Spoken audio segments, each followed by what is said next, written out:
Hi, in this video I'm going to talk to you about how to do project management and how to utilize Proxuma for this goal. I will give you some tips and tricks, but I will start off with the processes because the processes are a baseline for your people to make sure that they comply and do all the work that needs to be done in order for you to at least maintain the standard that you want to. But the processes are not a goal itself. The processes are again the baseline, but if somebody knows it, they can deliberately deviate from it, for example, to create even more value or create more efficiency. So in the end, the people make the difference, and those are the people that will help your customers and make sure your organization will grow and your clients are happy. But it starts off with the processes, and as you all know, a process is needed in order for you to define what needs to be done and in which tool it needs to be done. And eventually a tool will just help you with parts of that process, and that is where Proxuma, of course, will come in. So in this case, we have mapped out basically every process there is in an MSP from our consultancy firm Different. Because at Different, we help MSPs like you to continuously grow and get better step by step and get to the next level. In this case, we've mapped out every process and we're just going to talk about the sales process because there's a few things that are heavily influencing the project process. And then we're going to talk about project process and planning process. So yeah, let's dive into it. The sales process.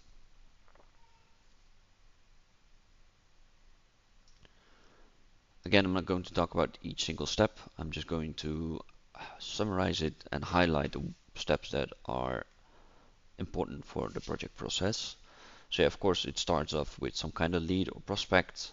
You have to decide if it's an existing customer or not. You need to have a conversation, and eventually you create a opportunity. If you do this in Autotask or say Quote Manager or Sales Builder, it doesn't really matter. In the end, it all comes down to a opportunity. Then the first thing I want to talk about is this one. Is this a standard request, or is this something you do not usually do? And I mean this in the widest way possible, not just on products and services, because that is this step, and maybe you can combine these two. But there is actually a difference because this one can be based on your standard products and services, but maybe you need to do it in such a small timeline that it is not feasible, or maybe it is that big of a scale, for example, for a enterprise client that you're not used to, and maybe you should not do it. So if it's not something you do standard, then you need to ask yourself, do we want to do this? If it's not the case, of course, you just stop with the lead or the prospect. But if you do, you need to work together with your internal people in order to define the right route and the plan of approach. Because it is important that you cooperate with people from projects or with the people from support and other areas of the organization to make sure that when you finally do the project and afterwards you do support, that you do it in the right way. What I forgot to tell you is that we work with colors. So instead of using swim lanes, we use colors that represent a role who is going to be responsible for this particular step. We believe that colors are a little bit more friendly for the eyes, but also improve readability. The second thing I did not tell yet is that we have the most common flow from left to right, and exceptions are at the bottom or at the top.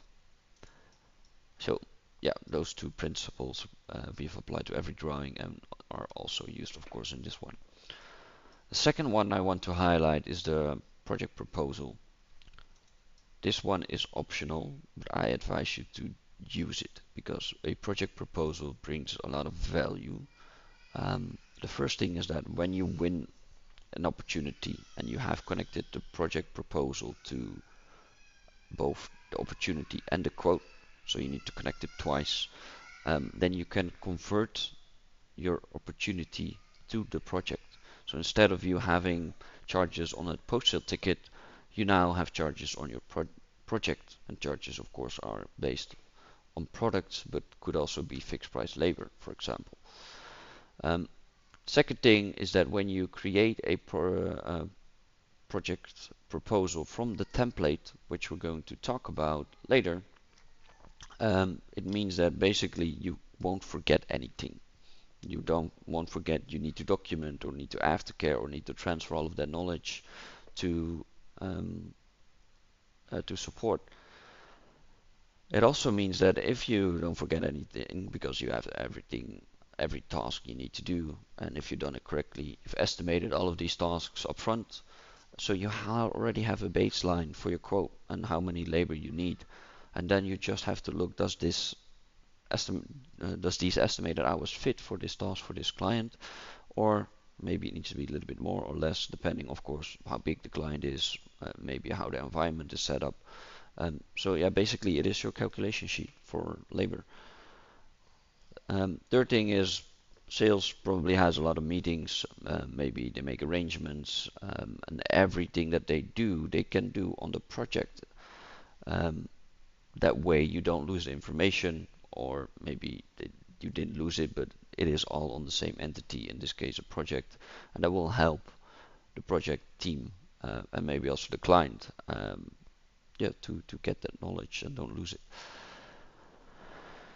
The last one is about efficiency. Since in the sales phase you need to gather all of that information, you need to create the quote, you need to know what to quote, what the labor is. So basically you need some entity to log all of that information into anyway. So why not do it in the project proposal? Because if you set up a proper template, it is not that much work, and it will save time for the project team later. So it is also about efficiency. The next thing is the standard products and services, because this one was a really wide request. Is this something we standard do or not? This one is more specific. Did you quote, or do you need to quote standard products and services? If so, you can just continue. If not, then you need to onboard these products and services, and you need to decide if you want to do that or not. These circles are sub-processes or new processes. So in this case, to start onboarding a new product or a service, you need to follow this new process, and then everything is covered and you know what to do, because in those steps you need to define the right service description, but also the criteria that a customer needs to comply to before even starting to implement it, maybe some software requirements, or maybe some hardware requirements, or maybe they need other services before they can even start to implement this one.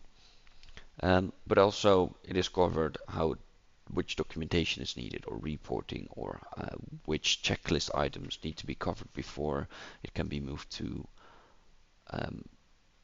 support. So yeah, that's why it's important to follow the process if needed. Then one of the last steps I want to talk about is this inventory. I don't know exactly how you do it, of course, but I believe everyone needs to do some kind of inventory in order for you to define this quote. So if you're going to do the inventory anyway, you need to decide, do I want to do a full inventory in the sales phase, meaning that you have a full picture, you can create almost a perfect quote, you can make sure that when the deal is won, that you don't have to go back to the client and ask for more money, or that you don't lose money because you forgot something, or maybe something is way more complex, or how the Microsoft 365 is set up is a mess, right? So you know everything. Um, that really helps, because then you don't have to do it also in the project process. But of course, it comes with the downside. What if you lose that opportunity, right? You lose the potential new deal. So yeah, that's what you have to decide. Do you want a balance? Do you want to do full inventory or almost no inventory at all? That's up to you. I would say the more you can do in the sales phase, the better. Because when you finally land that nice deal, you want to celebrate, and you don't want to go back to the client after the fact, because you maybe missed something, or you forgot to check some kind of configuration. So yeah, but of course it's fully up to you. Then eventually we win the quote, win the opportunity. We follow the opportunity one wizard, and here we can convert everything to that project, especially if you use this project proposal. And yeah, we can create the needed contracts or update contracts, and then finally move to the project process.